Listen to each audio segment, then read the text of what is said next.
This is the Ohio AgNet from the voice you know at the News You Trust studio, sponsored by BASF and Veltima Fungicide, the proven #1 for the toughest corn diseases with long-lasting residual when you need to be confident your fungicide will perform. I'm Ty Higgins. As planting season ramps up, agronomists are reminding farmers not to overlook the fundamentals that drive yield. New recommendations emphasize that while early planting can offer a clear advantage, it only pays off when conditions are right. Research shows corn planted in mid to late April has historically delivered strong yields in Ohio, but only when soil conditions are fit and growers avoid planting ahead of a cold rain. Soybeans tell a similar story. Earlier planting can extend the growing season, giving the crop more time during key reproductive stages to capture sunlight, water, and nutrients, all critical components of higher yields. As farmers hit the field this spring, success may come down to balancing timing with discipline, making sure the push for early planting doesn't come at an expense of strong agronomic fundamentals. You can read more online now at ohioagnet.com. And as temperatures rise, so does the risk of ticks across Ohio. Experts warn that tick populations are increasing, with more species now active across the state and posing risks to both people and livestock. Warmer winters, longer growing seasons helping ticks survive and spread into new areas. Get the latest update at ohioagnet.com right now. While you're there, you'll also find all of our coverage from Thursday and Friday, the 98th Annual Ohio FFA Convention. Our 5 student reporters did an amazing job covering the event, and you can see all their updates on our website right now. It's also a part of the new Ohio AgNet podcast. Erin Wallet is with Wilmington College, but it wasn't more than 3 months ago that she was an advisor of an Ohio FFA chapter. She talks about the difference of high school students and college students working their way towards a career in agriculture. There's been so many similarities and so many differences at the same time. I don't know if the college freshmen will like me to say this, but they're kind of super seniors in a way. So, grade-wise, they're just a year older than what I was working with on the high school level. But there is an elevated level of expectation and maturity. So as you're really, at this point, when you're in high school, you're building yourself and you're assessing your talents and you're figuring out where you want to make your mark in the world and where you fit and where your talents and skills can best serve your community. And in college, it's really saying, okay, I'm committing to one of these areas now, and how can I really build myself to be the best professional and be the best contributor to that aspect of the community. So I've always loved Wilmington in the sense that they really value hands-on and they really value service. And I think that service mindset is so important. So as kids come into college,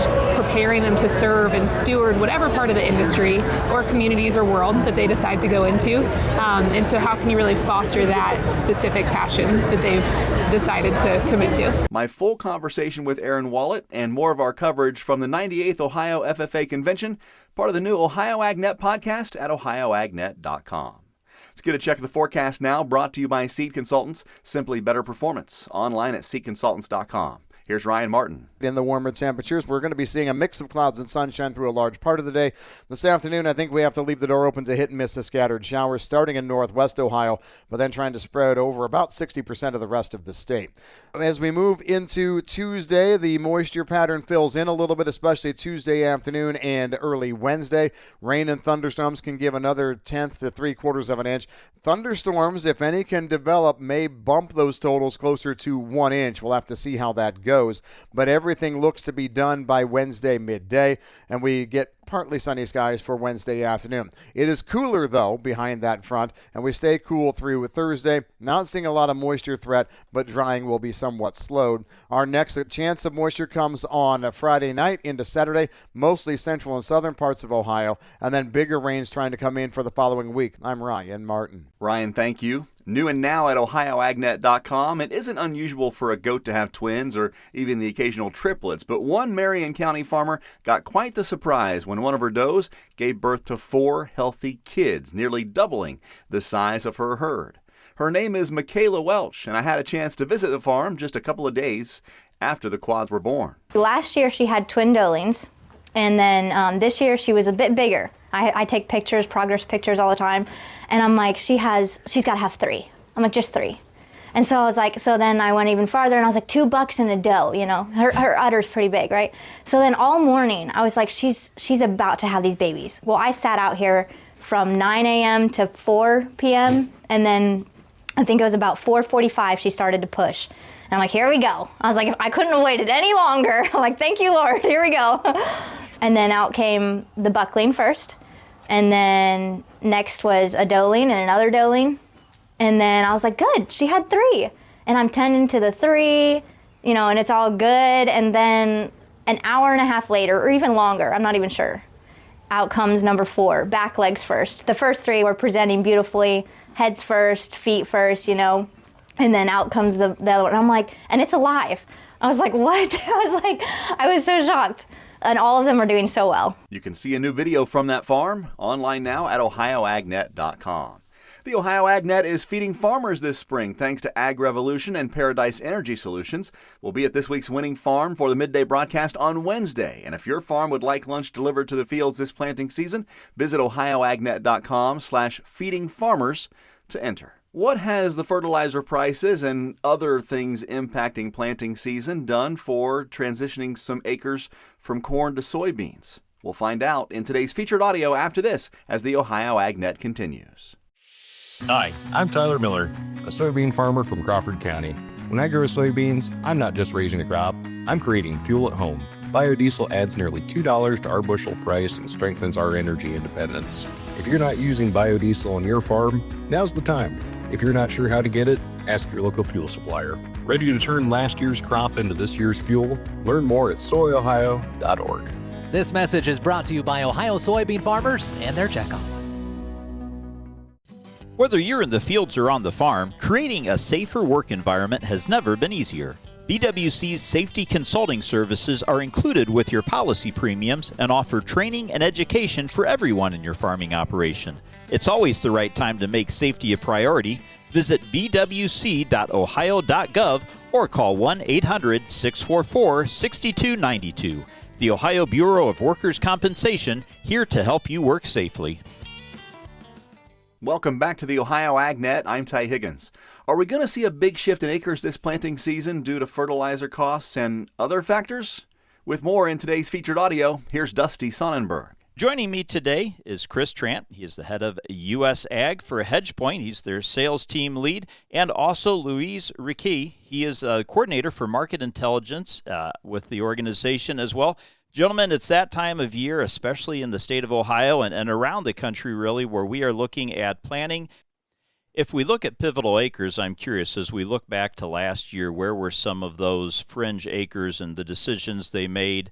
I'm curious, are a lot of the changes potentially going to come in areas we traditionally think of as soybean production areas across the country, or is it going to be in the extreme areas, the Dakotas, for example, and points north where they don't always grow soybeans, or in the south where they have some other crops and maybe soybeans come into play some years, but they aren't in play in other years depending on the economics, versus your I states or your eastern corn belt? Where do you think the greatest potential is for a shift?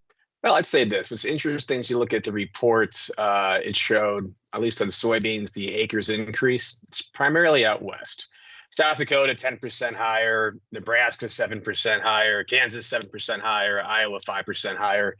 All that's pretty relevant. On the corn side, the report showed acres down to flat. Ohio is actually one of the outliers that showed no growth in corn.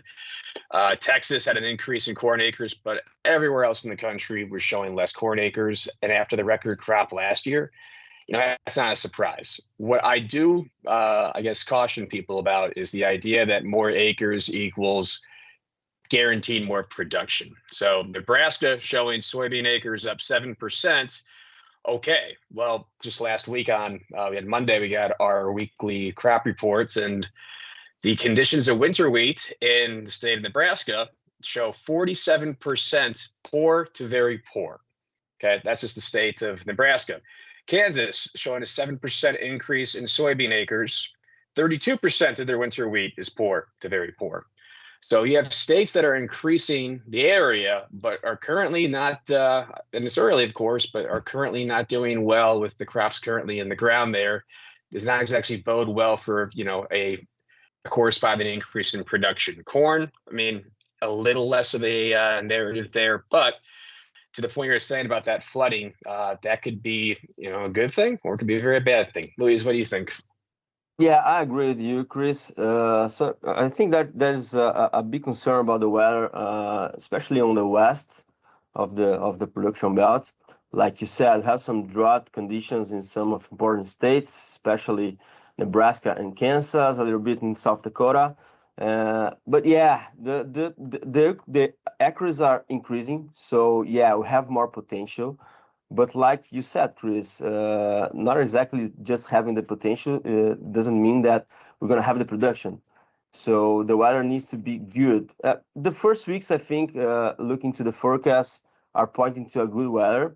And then the April, May, and June weather may be good too. But we know that El Nino is coming. So things can change really fast with this kind of phenomenon being part of our daily. So yeah, I believe that we have the potential, but we need the good weather to confirm that potential that the acreages bring to us.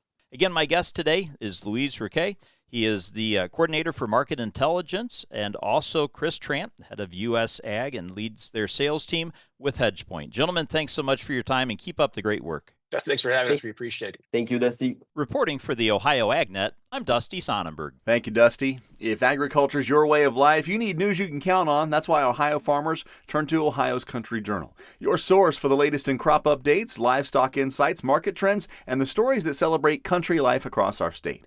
Every issue keeps you informed, connected, and ready for what's next in Ohio agriculture. So don't miss a beat. Renew your subscription or sign up today at ocj.com/renew and grow with the publication built for Ohio farm families. That's ocj.com/renew.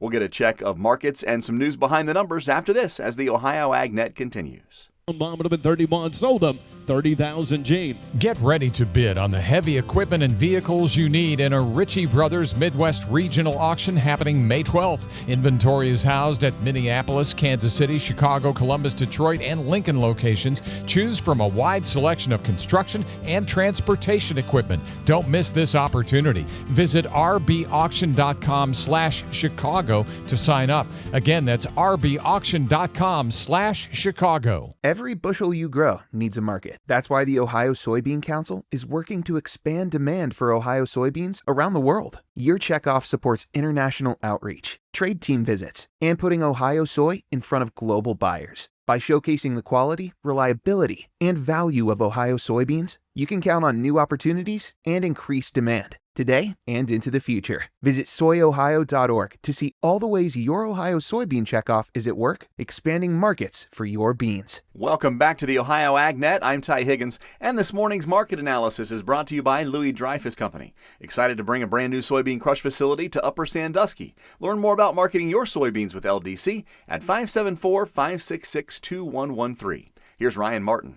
Grain markets finished the week and started the month last Friday on a slightly higher note. As we take a look at some of the reasons behind the move, well, there were multiple reasons, but yet at the same time it seemed like a slow news day. Let's kind of walk through it. The cold weather that was expected for this past weekend and actually played out in a lot of areas, that was one of the things that was talked about as a concern in the marketplace. Germination lagging overall.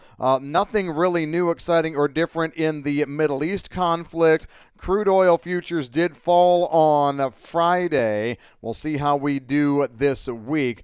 Talk is absent on the U.S.-China summit that is supposed to happen here in another couple of weeks, so there really wasn't much else to get super excited about. Crush margins were in the news late last week. Strong crush margins at a record level. That may push for international feedstock for RVOs. I'm Ryan Martin. Let's get a check of overnight markets brought to you on the Ohio AgNet by Seed Consultants. Simply better performance. Online at seedconsultants.com. May corn unchanged at $4.68 1/4. July down a penny and a quarter at $4.79, and December corn $4.97 3/4, down by a cent. May soybeans 5.5 cents to the plus side at $11.93 1/4. July $12.09 1/2, up 6 1/4. And new crop November soybeans up by 4 1/4, trading at $11.87 a bushel. July wheat 6.34, that's down 3 3/4. September wheat down 3.5 at $6.49. Live cattle on Friday for June down $1 at $2.53. August $247.82, down 85 cents. August feeder cattle off $1.35 at $372.17. May lean hogs down 62 points at $92.82, and June 101.27, down $1. For the Ohio AgNet, I'm Ty Higgins reporting. We'll see you down the road.